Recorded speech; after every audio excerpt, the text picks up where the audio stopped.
मालूम, दोनों हाथ ऐसे करें, दोनों हाथ ऐसे करना है। ऐसे देखो, जैसे ताली बजाने से पहले ताली बजानी नहीं है, बजानी नहीं है ताली। सुनिए सुनिए सुनिए,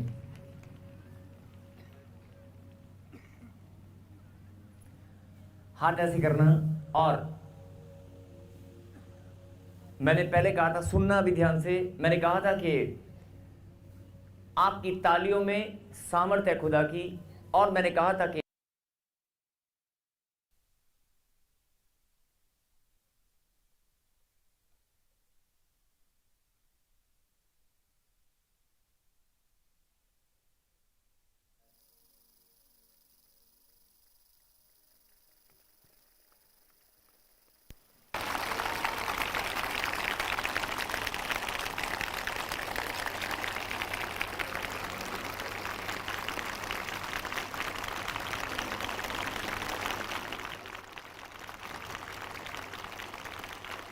क्या हालेलुया।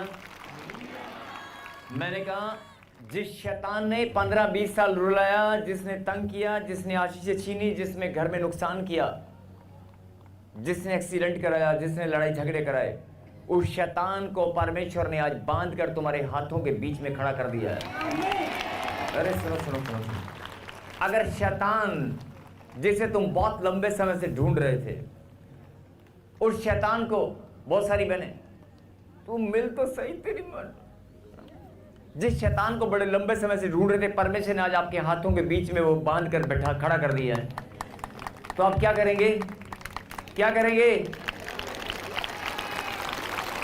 शैतान की पिटाई करनी है कि नहीं? अरे करनी है कि नहीं? अरे मौका बार बार नहीं मिलता, ठोक दो, ठोक दो, ठोक दो शैतान को। आज शैतान को ठोकने पर भी आज प्रभु की महिमा हो रही है तालियों के साथ। थक गए हैं? यस, थक गए हैं। अरे 15 साल रुलाया, 5 मिनट नहीं ठोक सकते? अरे 3 साल आंसू बहाए, 3 साल हैं? उस शैतान की 5 मिनट पिटाई नहीं कर सकते? अरे वही शैतान है जिसने रुलाया तुझे, टॉप पकड़ के लगा। बहुत लंबे समय से बोल, शैतान तेरी हंसी की तैसी, तेरी हंसी की तैसी। अरे मौका मिला ठोकना। कैमरामैन दिखा, जो लोग ठोक रहे हैं आज ताली बजा बजा कर शैतान को, प्रभु की महिमा कर करके आज कि निकल मेरे घर से बाहर, निकल मेरे जीवन से बाहर, चल। यहां पे शैतान नहीं है। आज शैतान की पिटाई करते जाओगे, शैतान।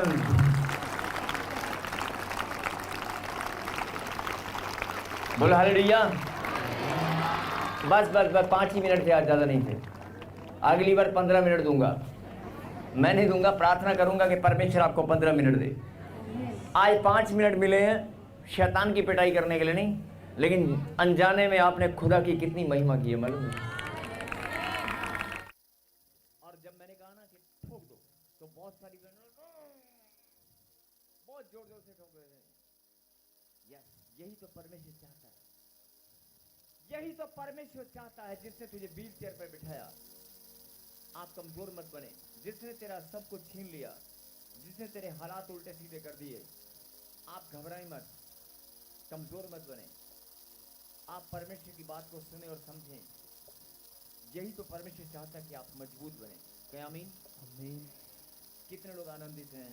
यस। परमेश्वर आपको बहुत आशीष दे। क्या आमीन? आमीन। आइए अगला समय प्रभु के वचन से। सर्वशक्तिमान आसमानी बाप, स्वर्ग और पृथ्वी के मालिक, सृष्टि की रचना करने वाले परमेश्वर, हम सबको अपनी हथेली पर संभाल के रखने वाले परमेश्वर, हम पर दया करने वाले परमेश्वर, आज हम फिर से प्रभु जी आपकी महिमा के लिए यहाँ पर इकट्ठा हुए हैं। आपके वचन में आपने वायदा किया कि जहाँ 2 या 3 मेरे नाम से इकट्ठा होंगे, मेरी प्रेजेंस वहाँ पर होगी। हम सब जानते हैं पवित्र आत्मा आपकी हजूरी हमारे बीच में, और हम धन्यवाद करते हैं। जब धन्यवाद करना है तो तालियों के साथ किया करो।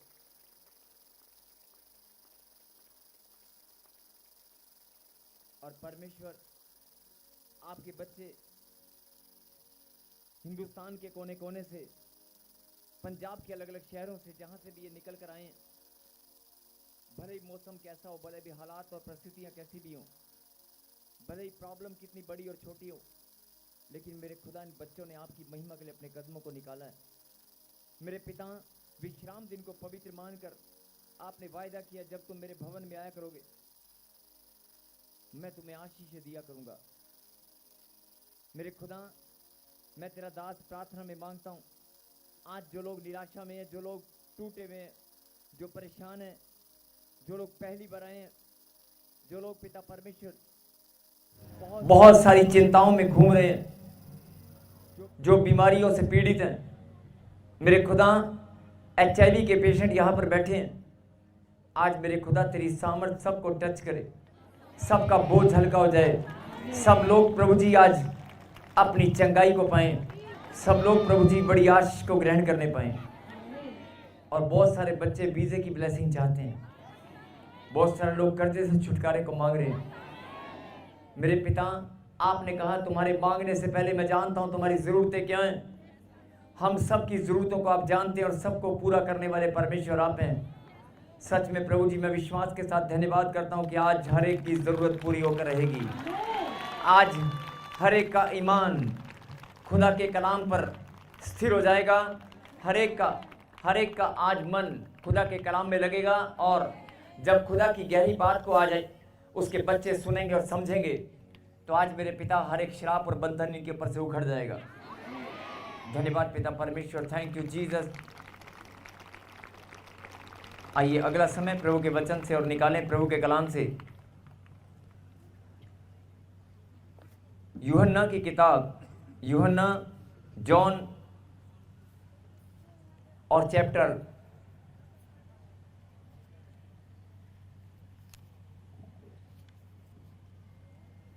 5वां अध्याय, यूहन्ना की किताब और 5वां अध्याय। लेकिन वचन में आगे चलने से पहले हाथ उठाकर गवाही दें कि परमेश्वर मैं तैयार हूं,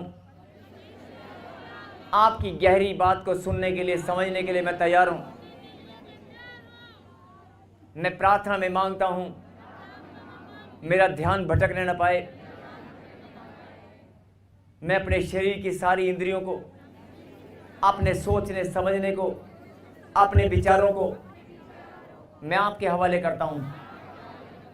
पवित्र आत्मा, आपका कब्जा मेरे ऊपर हो, मैं तैयार हूं आपके वचन को सुनने के लिए। कहें आमीन।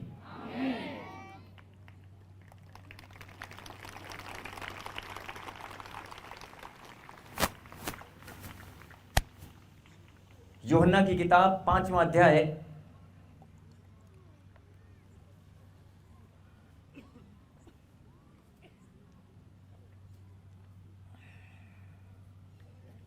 और वचन में जाने से पहले, वचन को पढ़ने से पहले मैं एक भविष्यवाणी कर रहा हूं और ध्यान से सुनना। जितने लोग पीछे बैठे हैं, जितने लोग दाएं बाएं इधर उधर हैं, और जो लोग ऑनलाइन जुड़े हैं, आज जैसे ही आप वचन को सुनेंगे, जैसे ही आप वचन को सुनकर आत्मा में ग्रहण करेंगे, अगर कोई बीमारी है, प्रॉब्लम है, समस्या है, पुरानी से पुरानी, लंबे समय से जो गुप्त रोग चले आ रहे हैं, या कोई भी घर परिवार की कोई समस्या जो जाने का नाम नहीं ले रही है, और खास तौर पे उन बहनों को, उन भाइयों को जो जादू टोने से पीड़ित हैं, जादू टोना या कोई दुष्ट आत्मा जिसने आपके शरीर पर कब्जा किया हुआ है, जो छोड़ने का नाम नहीं ले रही है, आज जैसी वचन को आप सुनेंगे,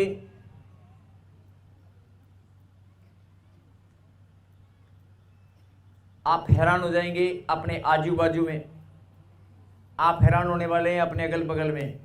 सब लोग ध्यान रखना, बहुत सारी आशीषें सबको मिलने वाली हैं। बोलो आमीन।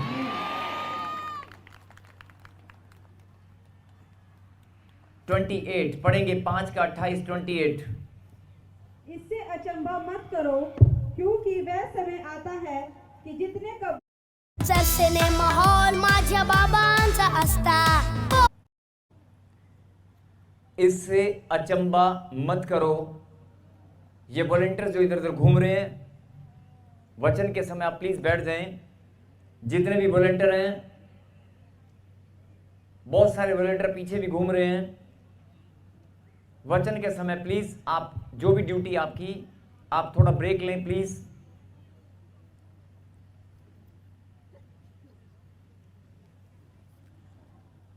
इससे अचंबा मत करो, क्योंकि वह समय आता है कि जितने कब्रों में हैं वे उसका शब्द सुनकर निकल आएंगे। बोलो आमीन। अब सवाल इस बात का है कि बात किसकी हो रही है। देखो, मैंने क्या कहा था कि जैसे ही आप वचन को सुनेंगे, जैसे ही आप वचन को सुनेंगे, अभी तो एक दो हैं, आजू बाजू में बहुत है, अभी जो कब्रों में हैं वो शब्द को सुनकर निकल आएंगे। प्रभु ने कहा मेरी भेड़ें मेरा शब्द सुनती हैं। और जो खुदावन की भेड़ है जो यहां पर बैठी है, आज वो उसके शब्द को सुनेगी और वो निकल कर आएगी। अगर वो दुष्ट आत्मा से पीड़ित हैं, अगर बीमारी में हैं, वॉलंटियर इसको आगे भेज दो। अगर कोई आगे आ रहा तो यहां तक, वहां तक आगे आने देना बेटे। कहीं हालेलुया। इससे अचंबा मत करो। बहुत सारे लोग अचंबा मतलब जब हैरान शब्द आपने सुना होगा, हैरानी। अगर कोई ठंडा पानी की अगर बात करें, चिल्ड वाटर, ध्यान से सुनना। कैमरामैन दिखाओ इसको स्क्रीन के ऊपर, जूम करके दिखा।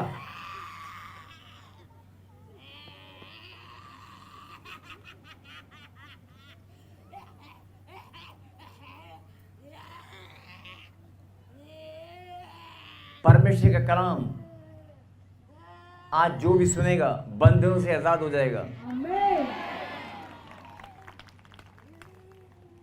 इसके सब सुने, कहीं हालेलुया। कहीं हालेलुया। इससे अचंबा मत करो। अचंबा बहुत सारे लोगों को शायद समझ नहीं आया होगा। अचंबा मैं बताना चाहता हूं कि अगर आपने हैरानी को सुना होगा, अगर ठंडा पानी, चिल्ड वाटर आपने सुना होगा, तो चिल्ड वाटर से भी अगर कोई चीज ठंडा एग्जाम्पल देना हो तो आप बर्फ का एग्जाम्पल देंगे नहीं। अगर ठंडा पानी से भी कोई चीज ज्यादा ठंडी अगर बतानी हो तो हम किसका एग्जाम्पल देंगे? बर्फ का। तो ऐसे ही अगर हैरान कर देने वाली कोई चीज है तो अचंबा उससे भी ज्यादा हैरान करने वाला है। तो अचंबा जो शब्द है वो इसलिए लिखा गया कि हैरानी से भी बड़ी हैरानी। क्योंकि अगर कोई आपको कहे कि यहां पर कोई डेड बॉडी पड़ी है और वो डेड बॉडी अभी खड़ी होने वाली है, आप अपने भाई को, अपने परिवार में या अपने किसी रिश्तेदार को अगर आप ये बात कहेंगे कि ये डेड बॉडी अभी खड़ी होने वाली है, मैं विश्वास करता हूं, तो लोग हंसेंगे आपके ऊपर। हंसेंगे कि नहीं? लोग हंसेंगे और कहेंगे ये कैसे हो सकता है, ये तो पॉसिबल ही नहीं है, कोई मुर्दा जिंदा नहीं हो सकता। बोला हालेलुया। और बहुत सारे लोग ठट्ठा करेंगे, बहुत सारे लोग हंसी मजाक करेंगे, वो यकीन नहीं करेंगे। लेकिन हम सब जानते हैं कि परमेश्वर का कलाम सत्य है और हम सब जानते हैं कि मुर्दा जी उठेगा। बोलो आमीन। और जो ये बात लिखी गई है अंत समय को लेकर, बाइबल में ये भविष्यवाणी लिखी गई है कि जब अंत समय आएगा, परमेश्वर की पुकार को कब्र में उसकी भेड़ें सुनेंगी और कब्र से बाहर आएंगी। बोलो आमीन। अब सवाल इस बात का है कि बहुत सारे लोग कब्र से निकल कर आएंगी, कब्र में है ही नहीं, और बहुत सारे लोग कब्र में हैं। बहुत सारे लोग कब्र में नहीं है और बहुत सारे लोग कब्र में हैं, लेकिन जो जहां भी है, अगर वो परमेश्वर की भीड़ है तो परमेश्वर के शब्द को सुनेगी और बाहर निकल कर आएगी। कहे आमीन। अब देखना इस बात का है कि यहां पर बात किसकी हो रही है। देखो, मैंने कहा था ना कि यार अगर आज आप वचन को सुनेंगे, समझेंगे, तो आज आप बहुत लंबे समय से जिस बीमारी से, जिस समस्या से पीड़ित हैं, जो श्राप आपका पीछा कर रहा है, वो आज परमानेंट उखड़ जाएगा। आमीन। इससे अचंभा मत करो, क्योंकि वह समय आता है कि जितने कब्रों में हैं वे उसका शब्द सुनकर निकल आएंगे। बोलो आमीन। और लिखा 29 भी पढ़ेंगे आगे। जिन्होंने भलाई की है वे जीवन के पुनरुत्थान के लिए जी उठेंगे, और जिन्होंने बुराई की है वे दंड के पुनरुत्थान के लिए जी उठेंगे।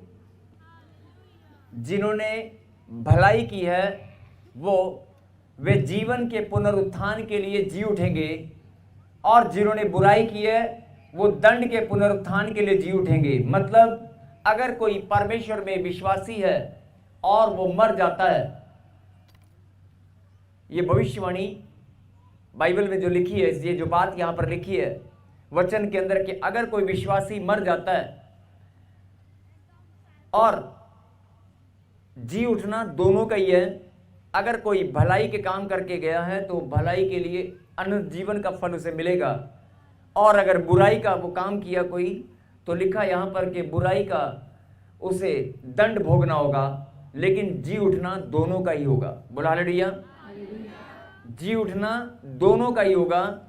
और लेकिन ये भविष्यवाणी तो यहां पर लिखी गई है। अब कई सारे लोग बोलते हैं कि मुर्दा कैसे जी उठेगा, और जब मुर्दा जी उठेगा तो हमें उससे क्या लेना देना है, हम तो अभी जिंदा है। ये भविष्यवाणी तो पता नहीं कब पूरी होगी, कि कब परमेश्वर बादलों पर आएंगे, कब लोग जी उठेंगे।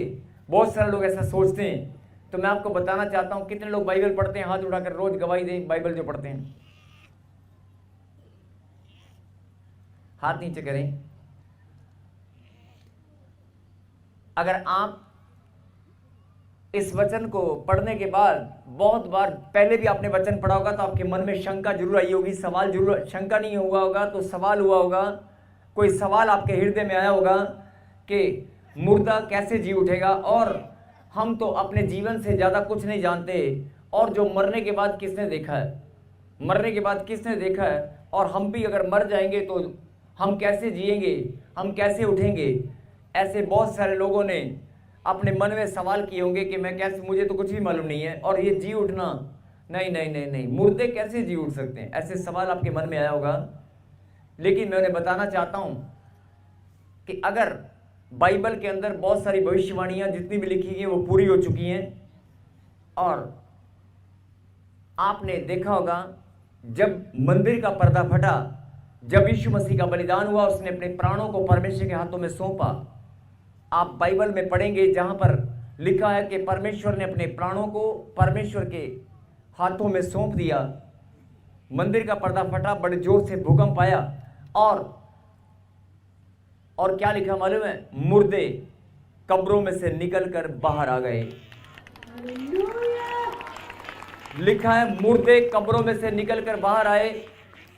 और आज भी अगर आप इस बात की गवाही को, आप अगर तथ्य को जानना चाहते हैं, तो आप जाएं वहां पर, उस देश में, उस स्थान पर। आज भी लोग गवाही देते हैं, पीढ़ी दर पीढ़ी लोग अपने बच्चों को बताकर जाते हैं कि हाँ ये घटना घटी थी और ये सत्य है। आज भी लोग इस बात पर ईमान रखते हैं कि सचमुच में जब यीशु मसीह का बलिदान हुआ 2025 साल पहले, तो मुर्दे कब्रों में से निकल कर आ गए थे। अगर तब आ गए थे तो अब भी आ सकते हैं, और जब परमेश्वर पुकारेंगे तो उन्हें आना ही पड़ेगा, आना ही पड़ेगा। बोलो आमीन। अब बात, बहुत सारे लोग कहेंगे वो ठीक है, मरने मराने वाली बातें, मुर्दे जी उठेंगे, ये सब बातें ना हमें समझ नहीं आ रहा। हम तो इस जीवन की बात कर रहे हैं। हमें अभी तो घर चाहिए, संतान चाहिए, बच्चे चाहिए, ब्लेसिंग चाहिए, हमें तो अभी बहुत कुछ चाहिए। आज जिनको जो भी कुछ चाहिए, परमेश्वर का कलाम सत्य आप जानते हैं, और उसने वचन के अंदर लिखा है, तुम्हारे मांगने से पहले मैं जानता हूं कि तुम्हारी जरूरतें क्या हैं। अगर कोई माता पिता अपने बच्चों की जरूरतों को जानता है तो परमेश्वर ने कहा कि तू भी मेरी संतान है, मैं तेरी जरूरतों को भी जानता हूं। बोलो आमीन। अब सवाल इस बात का है कि दोनों का जी उठना होगा। अच्छा इंसान है जब बुराई के लिए और भलाई के लिए दोनों का जी उठना होगा। अब यहां पर जी उठने की बात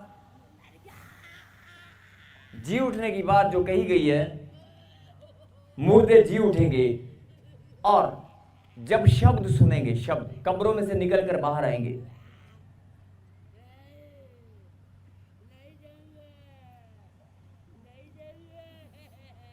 मत जाना, लेकिन थोड़ी देर के लिए चुप हो जा, प्रभु के वचन में बोलना नहीं, शांत हो जा।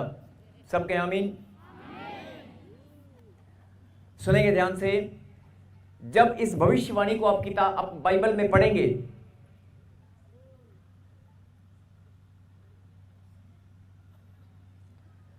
जब भविष्यवाणी की किताब में आप इस वचन को पढ़ेंगे, ध्यान से सुनना मेरी बात को।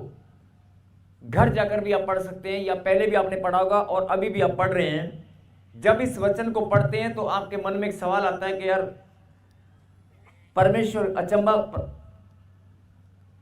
अचंबा, हैरानी, मुर्दे कब्रों में से निकलेंगे और परमेश्वर का शब्द सुनकर कब्रों में से निकल कर आएंगे, मुर्दे निकल कर आएंगे और परमेश्वर का शब्द सुनकर, तो आपके मन में अपने आप ही यार जीवन के बाद मृत्यु और मृत्यु के बाद हम कैसे देख पाएंगे, और ये बात यहां पर लिखी है तो हमें क्यों सुनाई जा रही है, ये प्रचार हमारे लिए क्यों हो रहा है? आपके मन में सवाल आ रहा है? अगर आप इस वचन को 5 बार 10 बार पढ़ेंगे तो आपके मन में सवाल आएगा। अगर नहीं भी आएगा तो कोई ना कोई सवाल तो जरूर आएगा। आएगा कि नहीं? आएगा कि नहीं? काला हो पीला हो जो भी हो, सब परमेश्वर के पांव के नीचे हैं। कोई भी मेरी बात सुने ध्यान से। अगर मैंने कहा ना अभी तो, अब जो आप सुनने वाले हैं अभी देखना, लेकिन मैं बड़े आराम से बात को समझा रहा हूं, आराम से, ताकि आपको कोई चीज अच्छे से समझ में आए। मैं फिर रिपीट कर रहा हूं, इसके बाद मैं अगली बात जो बताना चाहता हूं जरा ध्यान से सुनना। इस वचन को आपने पहले भी बहुत बार पढ़ा होगा, और जिनके मन में शंका है कि मुर्दे कैसे जी उठेंगे, मुर्दों नहीं हमें तो यकीन नहीं है, तो आज भी इस बात के तथ्य प्रमाण हैं, फैक्ट हैं, ये प्रूव हो चुका है और पूरी दुनिया इस बात का लोहा मानती है कि जब यीशु मसीह बलिदान हुए थे, यीशु मसीह ने बहुत सारे मुर्दे जिंदा किए हैं, सब इस बात का लोहा मानते हैं। और यीशु मसीह ने जब अपना बलिदान दिया तो कब्रों में जो पहले से सो रहे थे वो भी निकल कर आए, और पूरे उस शहर के लोग, उस गांव के लोग, उस स्थान के लोग हैरान हो गए, अरे तू तो 2 साल पहले मरा था, तू कहां से आ गया? अगर कोई मरा हुआ व्यक्ति जिंदा हो जाए और उसी पीढ़ी का हो तो उसी के साथी लोग पूछेंगे नहीं पूछेंगे? और अगर वो मुर्दा अपने ही घर में अगर बैठ जाए तो सब लोग हैरान होंगे कि नहीं? उस समय बहुत सारे लोग हैरान हो गए थे। अब बात मुर्दों की जी उठने की क्यों हो रही है, जरा सुने ध्यान से। मैं फिर बोल रहा हूं, सुने ध्यान से। अगर तो आपके मन में कोई सवाल है और शंका है, अगर आपके मन में कोई सवाल और शंका है कि ये बात हमें क्यों बताई जा रही है, और ये मुर्दे और जी उठना और परमेश्वर के शब्द से जब वो निकलेंगे तो निकलेंगे, अभी क्यों बताया जा रहा है, और वो निकलेंगे या नहीं निकलेंगे हमें नहीं पता, अगर आपके मन में कोई सवाल है तो मैं आपको बताना चाहता हूं, मैं आपके लिए भविष्यवाणी करता हूं कि जब वो भविष्यवाणी पूरी होगी जो यहां पर लिखी है, जब ये भविष्यवाणी, क्योंकि क्या लिखा, वह समय आता है, मेरे पीछे के, वह समय आता है, मतलब कोई परमेश्वर ने समय को ठहरा दिया है। ध्यान से सुने, परमेश्वर ने कोई समय को ठहरा दिया है और वो समय आता है जब कब्रों में से परमेश्वर का शब्द सुनकर मुर्दे निकल कर आएंगे। कहीं आमीन? अब आपने ये बात पढ़ी, इसका मतलब कोई समय आने वाला है जब ये बात होगी, ये भविष्यवाणी जब पूरी होगी, तब हो सकता है आप भी देखें, हो सकता है आपकी आने वाली पीढ़ी देखे, कोई भी देखेगा। लेकिन अगर आपके मन में जब देखेंगे लेकिन अगर आपके मन में इस घड़ी अभी के अभी कोई सवाल अगर पनप रहा है, सवाल अगर उठ रहा है, तो परमेश्वर का आत्मा आपको ये बताना चाहता है कि सुन मेरी बेटी और सुन मेरे बेटे, जब ये भविष्यवाणी पूरी होगी तब तो तब देखेंगे। अब उस समय आप जिंदा हैं या आने वाली पीढ़ी, वो बात की बात है, वो समय कौन सा है वो परमेश्वर जानता है। लेकिन इस समय तो आप इस कलाम को सुन रहे हैं, लेकिन इस समय तो आप इस वचन को सुन रहे हैं कि नहीं? अरे जिंदा है कि नहीं? जो सुन रहा है वो जिंदा है, क्या भाई? सुन रहे हैं ना? इस समय तो आप कलाम को सुन रहे हैं, तो ये भविष्यवाणी उनके लिए है जो इस समय वचन को सुन रहे हैं और वो मुर्दे हैं। अगर कोई मुर्दा है तो वो भी जी उठेगा। बहुत सारे लोग कहेंगे मुर्दे, हम कहां मुर्दे, हम तो जिंदा हैं। यही बात परमेश्वर आपको बताना चाहते हैं कि 2025 साल वो समय आता है, वो समय आ चुका है।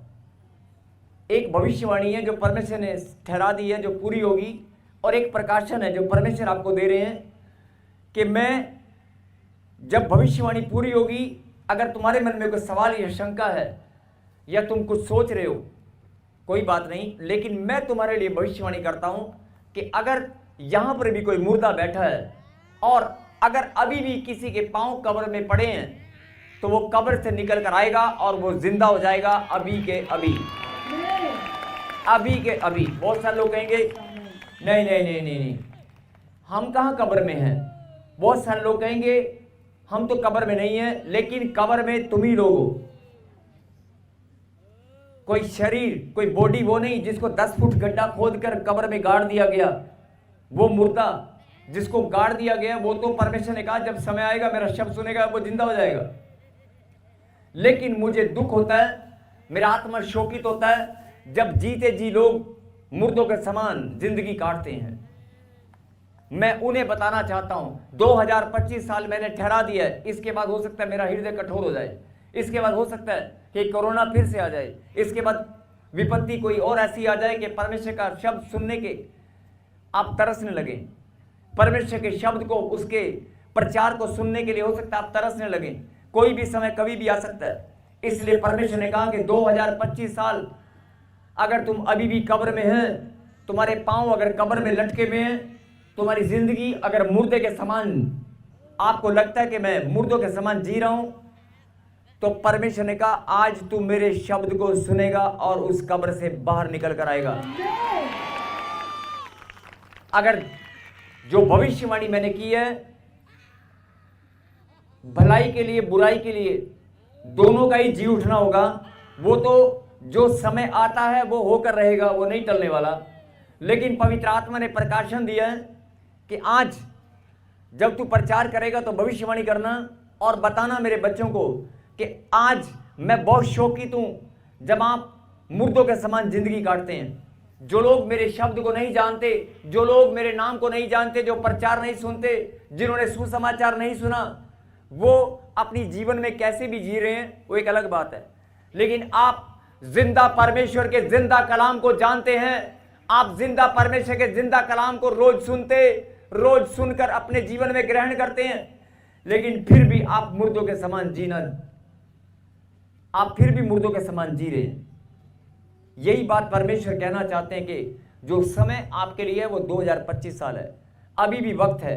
अगर आप मुर्दों के समय जी रहे हैं, मुर्दों के समान जी रहे हैं, तो अपना जीवन आप बदलना चाहते हैं तो परमेश्वर के शब्द को सुनना शुरू करें, उसके कलाम को सुनना शुरू करें।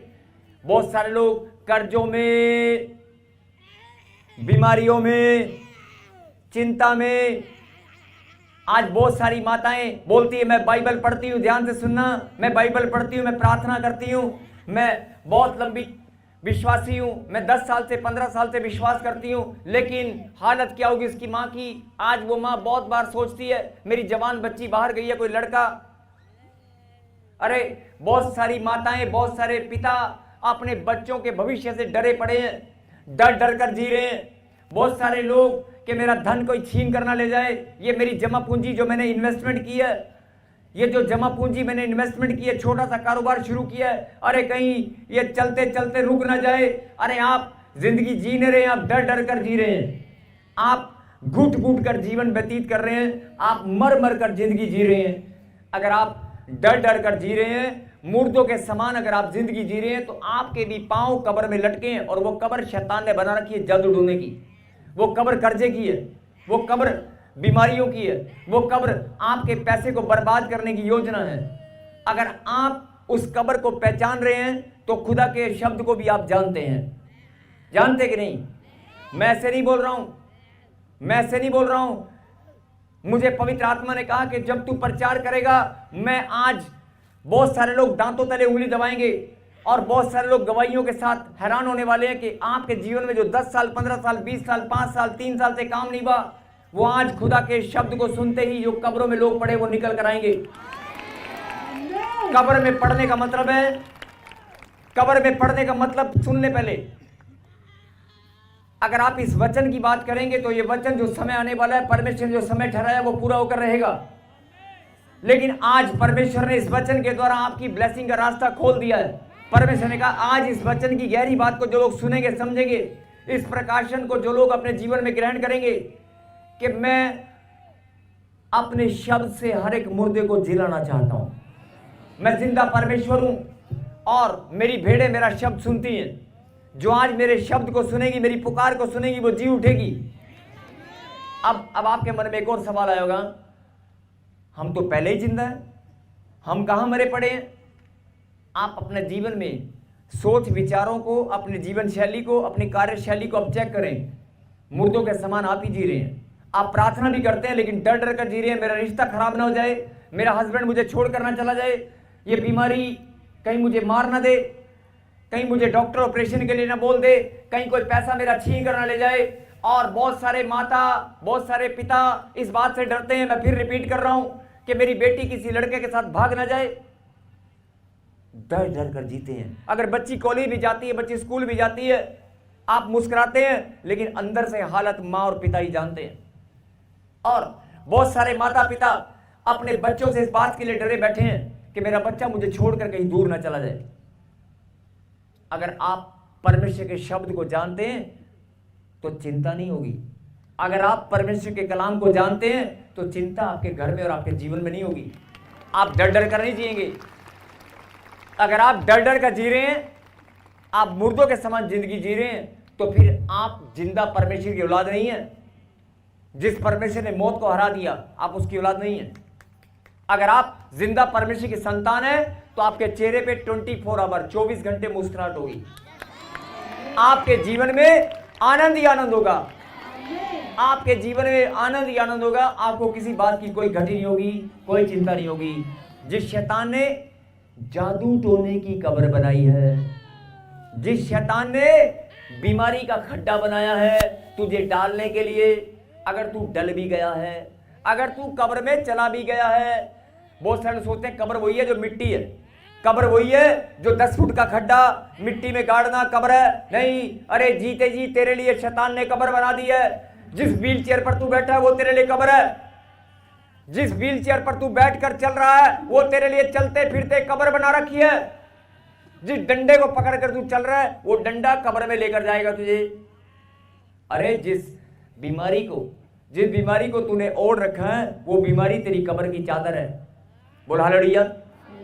मैं फिर बोल रहा हूं, शैतान ने तुम्हारी तैयारी कर रखी है कब्र में ले जाने की, और कई लोग जा चुके हैं और कई लोग कब्र में घुस चुके हैं। कई लोग जा रहे हैं और कई लोग घुस कर बैठे हैं और कई लोग दब गए हैं। लेकिन निकलेंगे कैसे? जब खुदा के कलाम को सुनेंगे। Manually designing precision acquisition circuits is a thing of the past. शरापों की कब्र, पुरखों के शराब की कब्र ऐसी बना रखी है बेटे, पीढ़ी दर पीढ़ी चलेंगे ना। आपने सुना होगा, अरे इनके घर में तो बेटियां ही बेटियां होती है, इनके घर में तो संतान ही नहीं है, न इसके भाई को है न इसको है। कोई शराप आपका पीछा कर रहा है। आप ये जादू टोना पीढ़ी दर पीढ़ी, किसी ने जादू टोना किया था और कहा था तेरी 7 पुश्तें भी इस जादू टोने को कोई तोड़ने वाला नहीं होगा। और बहुत सारी फैमिली आपने देखा कि बोलते हैं मेरे दादा भी परेशान थे, मैं भी परेशान हूं। ऐसे ऐसे जादू टोना, ऐसी ऐसी बीमारी, HIV, ऐसे ऐसे कैंसर से पीड़ित है लोग। आप हिस्ट्री उठाकर देखें, आपके फैमिली हिस्ट्री के अंदर कैंसर निकल कर आएगा, फिर आगे आएगा, फिर आगे आएगा। पीढ़ी दर पीढ़ी ये शराब बीमारियों का बहाना लेकर वो बीमारी नहीं है, वो शैतान ने तेरी कब्र खोद दी है। बोल हालेलुया, बोल हालेलुया। अरे बांझपन का श्राप तेरा पीछा कर रहा है, उन श्रापों से, उस कब्र से छुटकारा चाहिए कि नहीं? चाहिए कि नहीं? अगर उस कब्र से छुटकारा चाहिए तो प्रभु ने क्या कहा? अचंबा मत कर। मेरे पीछे बोलो, अचंबा मत कर, हैरान मत हो। ये कोई ध्यान से सुनना, ये कोई बड़ी बात नहीं है। तुम्हारे लिए बड़ी बात होगी, जो विश्वास नहीं करते, जिनको मेरी सामर्थ का नहीं पता है, उनके लिए हैरान कर देने वाली बात होगी। लेकिन मेरे लिए चुटकी भर का काम है। ऐसे ऐसे ऐसे चुटकी भर का काम है। मुर्दा खड़ा हो जाएगा, कब्र में से निकल कर बाहर आएगा। और मैंने अपने बलिदान होने से पहले भी मुर्दे निकाल कर दिखाए हैं, और मैंने बलिदान होकर खुद भी मौत को हरा कर दिखाया, और मैंने बलिदान देने के बाद, जी उठने के बाद भी मुर्दे जिंदा किए हैं। लाजर को जिलाया है, बहुत सारे मुर्दों को जीवन दान दिया है, और मेरे चेले 2025 साल से लेकर आज तक बहुत सारे मुर्दे जिंदा करते आ रहे हैं। और अभी भी मैं अपने दास को, बहुत सारे दासों के द्वारा भविष्यवाणी करता हूं, और मेरे वचन को सुनकर, मेरे कलाम को सुनकर रोज लोग शैतान मार देता है, मेरा कलाम रोज लोग सुनकर जिंदा हो जाते हैं। आप रोज चिंताओं में, हाय सुबह किसी के पैसे देने, हाय हाय हाय हाय सुबह पैसे, रोज आप टेंशन में रोज मर जाते हैं। मेरा कलाम बोलता है, खुदा मेरा कलाम तेरे अंदर जाता है, तू रोज जिंदा हो जाती है। शैतान तुझे रोज कितना भी मारने की स्कीम बना ले, लेकिन जिनके घर में मेरा कलाम रखा है वो फिर जी उठते हैं। लेकिन बहुत सारे लोग शायद नहीं जानते, शैतान ने पक्की कब्र खोद रखी है। शैतान ने पक्की कब्र खोद रखी है, कहीं गलती से उस खड्डे में ना चले जाना। और बहुत सारे लोग हमारे बीच में बैठे हैं, यहीं पर बैठे हैं और ऑनलाइन सुन भी रहे हैं। आप कब्र में जी रहे हैं, कब्र में जी नहीं रहे, कब्र में मरे पड़े हैं। इसीलिए परमेश्वर ने कहा कि अगर तू मेरे कलाम को सुनना चाहती है, मेरी आवाज को सुनना चाहती है, जो जिंदा है वो सुनेगा, और जो मुर्दा है वो भी सुनेगा। अगर कोई मर भी गया है, सोच में, विचारों में बहुत सारे लोग मर जाते हैं। पत्नी तो आती है, पति ऐसे बैठे रहते हैं अकड़ के,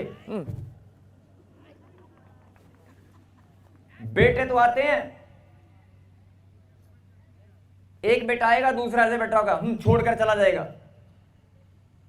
बहुत सारे लोग अकड़ कर बैठे थे, ऐसे अकड़ कर बैठते हैं, तेरी वजह से बैठा हूं यहां पर। सोच में मरा पड़ा है, वो भी जिंदा हो जाएगा।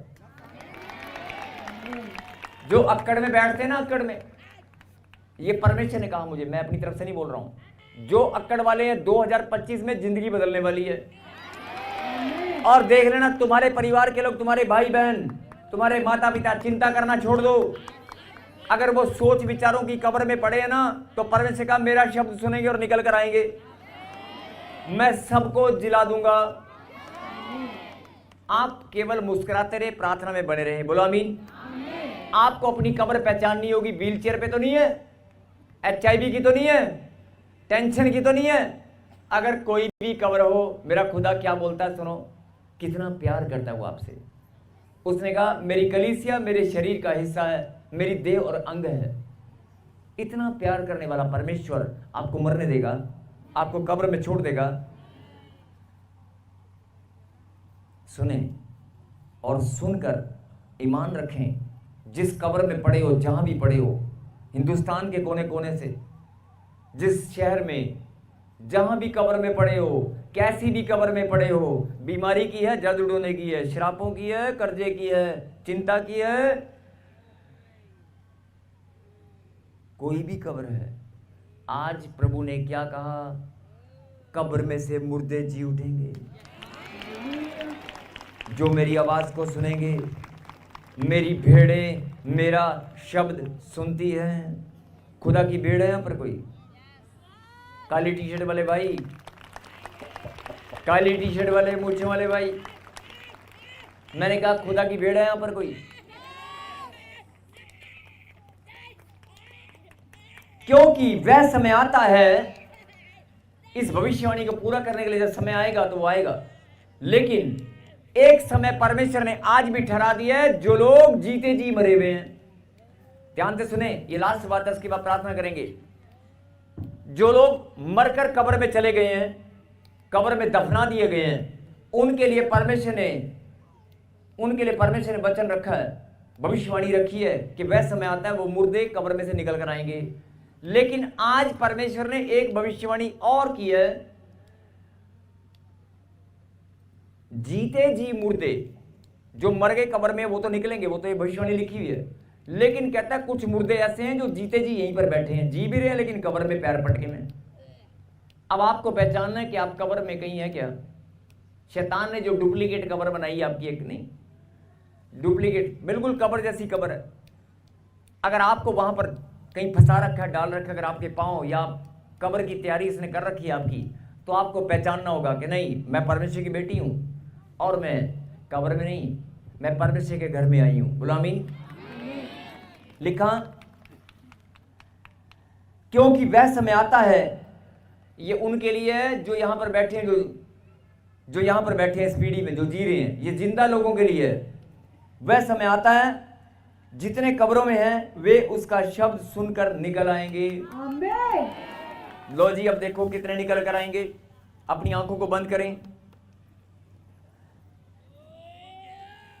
जिंदा परमेश्वर की जिंदा संतान, मेरा खुदा तुझे जिंदा देखना चाहता है, मेरा खुदा तुझे जीवित देखना चाहता है, मेरा खुदा तुझे अनंत जीवन देना चाहता है, मेरा खुदा तेरे जीवन को सच्ची ज्योति के प्रकाश में चमकता हुआ देखना चाहता है। अंधकार की शक्तियां, तुम्हारा अधिकार खत्म हो चुका है। बीमारी में डालने वाली, इनके जीवन को कब्र बनाने वाली गंदी दुष्ट आत्माओं, जादू उड़ने का बहाना, बीमारियों का बहाना, सोच विचारों में, लड़ाई झगड़े में बहुत कोशिश कर लिया तूने इनको मारने की, चल तेरा टाइम खत्म हो चुका है, निकला। जो परमेश्वर की भेड़ है, वो शब्द को सुन रही है, जो उसके बेटे और बेटियां वो सुनकर धन्यवाद कर रहे हैं। मेरी बेटी, मेरे बेटे सुन ले, मैं जिंदा परमेश्वर हूं और तुझे जिंदा और मुस्कुराता हुआ देखना चाहता हूं। मैं तुझे बीमारी से बाहर निकलता हुआ देखना चाहता हूं। मैं तुझे व्हील चेयर से खड़ा होते हुए देखना चाहता हूं। छोड़ दे, आने दो। मैं तुझे इस गांठ, गिल्टियां, पथरियां, रसोलियों से आजाद होते हुए देखना चाहता हूं। मैं कंधे के दर्द से, सर्वाइकल के दर्द से तुझे छुटकारा देना चाहता हूं। मैं तेरी आंख पर जो चश्मा लगा है मैं उसे उतारना चाहता हूं। मैं जिंदा परमेश्वर तुझे बताना चाहता हूं, तू मेरी संतान है, मैं तुझे प्यार करता हूं, तू मेरी बेटी है, तू मेरा बेटा है। जो बेटा है वो बेटी है, वो ताली बजाकर धन्यवाद कर रहे हैं। जो बेटा और बेटी है वो ताली बजाकर धन्यवाद कर रहे हैं। और दुष्ट, तेरा अधिकार खत्म हो चुका है। मुंह खोल, चिल्ला और बाहर आ जा, जल्दी बाहर आ। बीमारियों में डालने वाली, सुसाइड कराने वाली, एक्सीडेंट कराने वाली गांठ, गिल्टियां, पथरियां, रसोलियां, मेरा खुदा कर्जे से बाहर इन बच्चों को देखना चाहता है। मेरा खुदा जिंदा परमेश्वर कर्जों से बाहर आपको देखना चाहता है। अगर कोई कर्जे में भरा पड़ा है, क्या तू जी उठना चाहता है? मेरा खुदा आपको लड़ाई झगड़े से शांति देना चाहता है। मेरा खुदा आपके जीवन में शांति देना चाहता है। मेरा परमेश्वर आपको खुशी और आनंद की भरपूरी देना चाहता है। गांठ, गिल्टियां, पथरियां, रसोलियों से छुटकारा देना चाहता है। बहरेपन, गूंगेपन से परमेश्वर आपको छुड़ाना चाहता है। आज वो लंगड़ों को दौड़ाना चाहता है। आप वो लंगड़ों को दौड़ाना चाहता है। अगर कोई लंगड़ा है, अगर कोई पांव टेढ़ा मेढ़ा है, मैं फिर बोल रहा हूँ, उसको बोल गीत गा ले यार, गीत गा ले। यीशु दे लहू दी जय, बोलो यीशु